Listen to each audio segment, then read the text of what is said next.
All right. Last week we talked about Matt Kenseth getting back in 42 car and Ryan Newman coming back. So NASCAR granted them both playoff waivers in the last week. They did? Wow. Can't believe it. Can't believe they would do something like that. So I did some research over the last week to figure out which drivers have been granted playoff waivers in the Cup Series over the last 4 or 5 years. I know. Good job, Jason. Good job. Hard work. Yourself too. So I looked it I all did up. some research I because you had nothing else to do. No, I was busy working on another podcast. His Yeah, podcast. we know.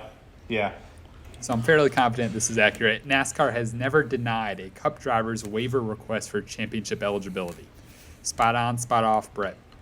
That's big. I mean, you're talking about Tony Stewart, Kurt Busch, Kyle Busch, Brian Vickers, Tony Stewart again, now Ryan Newman and Matt Kenseth. TJ, this one, I want to hear TJ's version first because last week he hinted that he was against Matt Kenseth getting a waiver.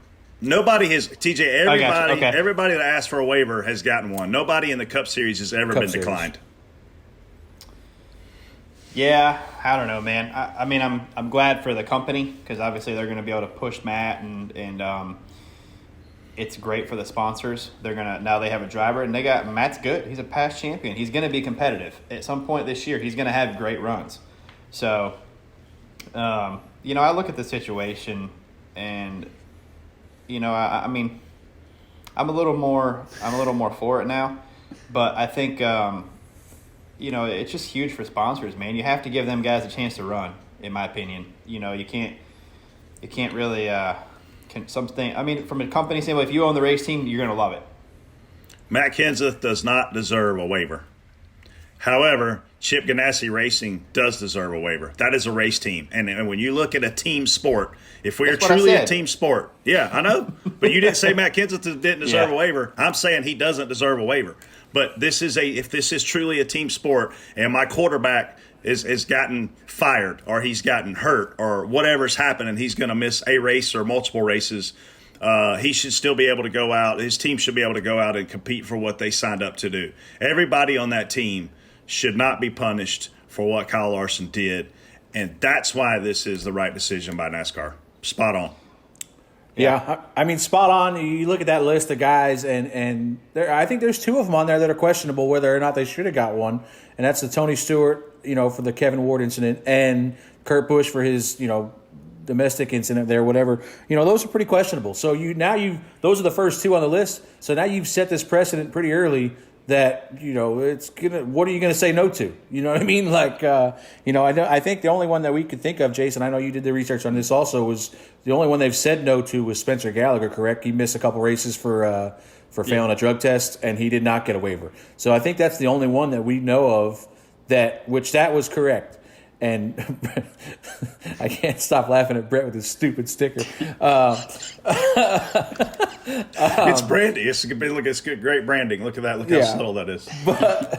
But like Brett said, we've got buddies, Adam Cook and Farrow and them on that team that, they had nothing to do with what happened to Kyle Larson. They're sitting at home on quarantine, nothing to do, and now, to not grant them a waiver, you're taking away their whole season. You're taking away everything they worked for. Sponsors don't get an opportunity to run for the championship. So like Brett said, you have to 100% give it to the team. And the biggest thing I want to ask you guys about is I saw a lot of people asking this week whether or not we should even have the rule. Is there a reason to have this? If you're just going to keep giving, if you're going to say yes to everybody in the Cup Series, do we still need the rule? The only reason we have the rule is because if you win a race, you're automatically locked in. And so I think when you look at Justin Haley last year when he won that, I mean, look, he won the most luckiest scenario ever when he won that race at Daytona under that rain delay. They don't want that guy in their playoffs when he's only run 2 races all year. So it almost is like we have this rule just to make sure that guy doesn't get in. But if we have a legitimate team with a legitimate driver, like if I look at the Spencer Gallagher situation, he failed a drug test. Boomy was sent home. He was allowed to come back and race, but not for a championship. My question is, should his team be allowed to compete for a championship if he's not the driver that comes back? Like if Freddie Kraft gets in the car, can they now go out and compete for a championship, right? So, NASCAR, again, too many scenarios. NASCAR made the right call here for me. Yeah, I mean, the biggest thing for me is, and I went back and forth with a couple people on this, and Kelly was one of them, Crandall.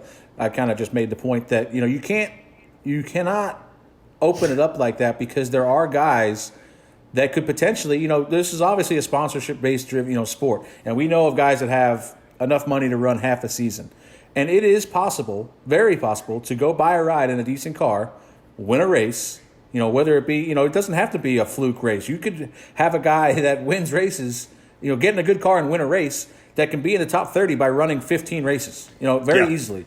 David Reagan was I look back last year, David Reagan had 268 points in 30th place. That's an average of an 18th place finish over 15 races of the 26. So you get in a decent car, win a race, and average a 18th place finish, and run part-time, you're in the playoffs now. And then, you got to run the last 10. So there's obvious reasons why there's rules in place. It's not, you could say, we say yes all the time, but there's only really two opportunities, I think, that they should have said no or could have said no. If you don't get the waiver, based on what we know, based on the past, based on the last 6 years, if you don't get a waiver, you did something really, really, really bad, really stupid. Yeah, for sure. I mean, looking at that list, most of them are some sort of bodily injury or something where they can't physically compete. So